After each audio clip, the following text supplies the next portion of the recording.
not more than once or twice a week. I've never traded simulated accounts. I really don't believe in them. To trade simulated accounts, you lose so much of the trading experience that when you try to go to a live money account, you normally, it's such a new experience that you're normally not functional.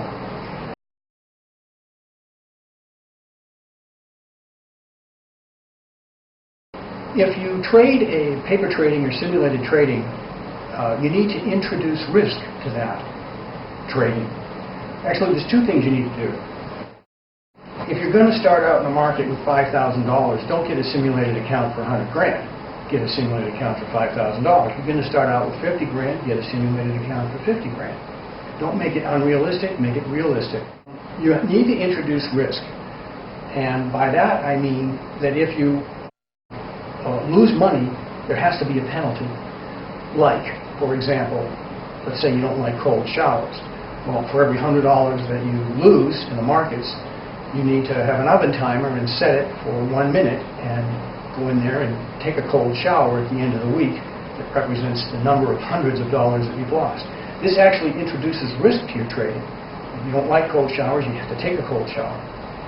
If you don't take the cold shower and you have told yourself you would, then what you're doing is you're cheating. And cheats don't make it in this market. I know, Madoff, etc., but he's in prison. One of my clients hated prunes. So for every $500 that he lost in the market, he had to eat a prune.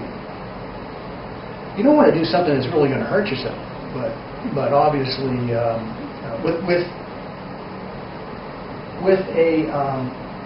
when you introduce risk, you make it real. Without risk, a simulated account is pure BS. It's of no value.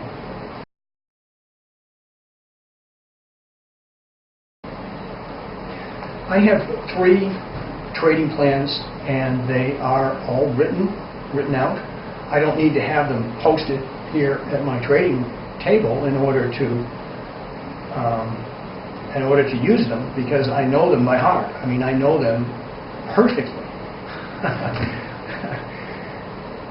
And I know which one I'm using whenever I enter a trade. And a trading plan is nothing more than an organized series of steps to reach a goal. Let's say, for example, you want to get out in the morning and go to work. You've got a plan. You get up, you shave, you shower, you have a cup of coffee, find your keys, get dressed, find your keys, go outside, and get in your car, and you're off. It is a trading plan. It is a get up and get out plan. And it is a series of steps. You don't necessarily need to think about each one of those steps. After you've done it, a dozen times or so, then you're in pretty good shape. But just imagine a situation where you didn't have a plan, and you're in your car, and you're at the steering wheel, and everything's all set, but the keys are back in the house, and you're saying to yourself, my God, this isn't working, you start pounding on the steering wheel. Well, you didn't follow your plan. Same thing in trading. You really need an organized plan. And the most important thing is that when you have an organized plan, that you follow that plan. You cannot make a mistake in trading as long as you follow the plan. Losing money is part of trading. That isn't a mistake. Following the plan, the ability to follow the plan, stick with the plan, is your signal about whether or not you're trading well, not profits or losses. Because if you have a good plan, you're going to make money. You definitely will make money over time. But if you can't follow the plan, I don't care how much money you start making, you're never going to keep it. Never.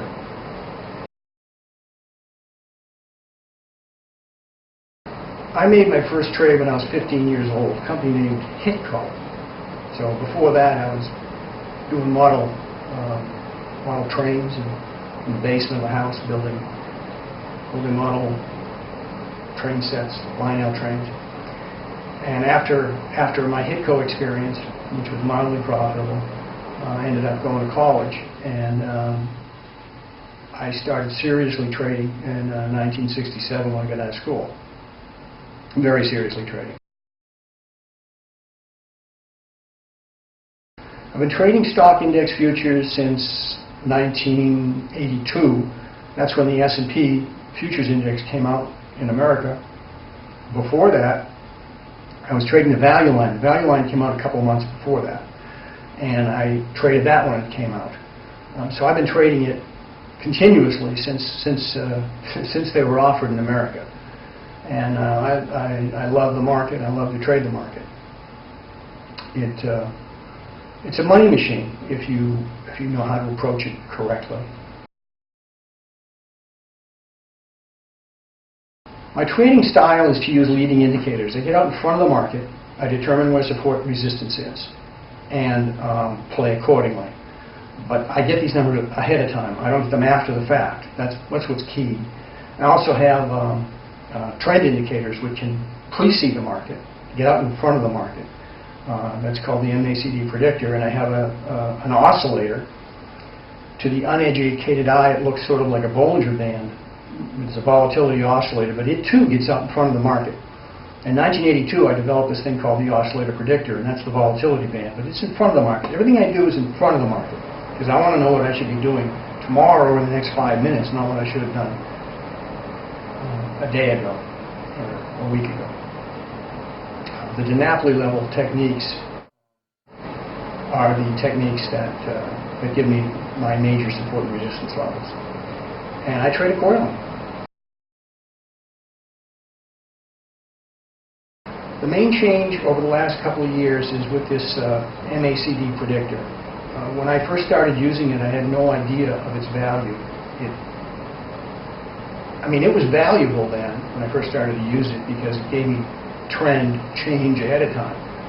But there are ways I've been using it in the last several years that have allowed me to basically stop using stop-loss orders, at least have only disaster stops, which are almost never hit.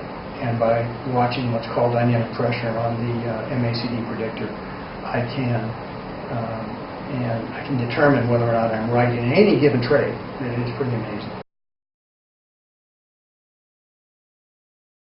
To control the downside, I use the MACD predictor and good money management. Good money management. I know all the time whether the trade I am in is a good trade or not a good trade. If it's a good trade, I'm willing to stay with it and take some pressure. If it is not a good trade, I look for a way out and I get out and I'll play. Most people can't or don't have the tools to determine whether the trade that they're in is truly good or not. So they just put a stop loss in there and hope it doesn't get hit. Hope is a four-letter word. My edge in the market is that I know myself. I have a trading approach which fits my personality, and I use it.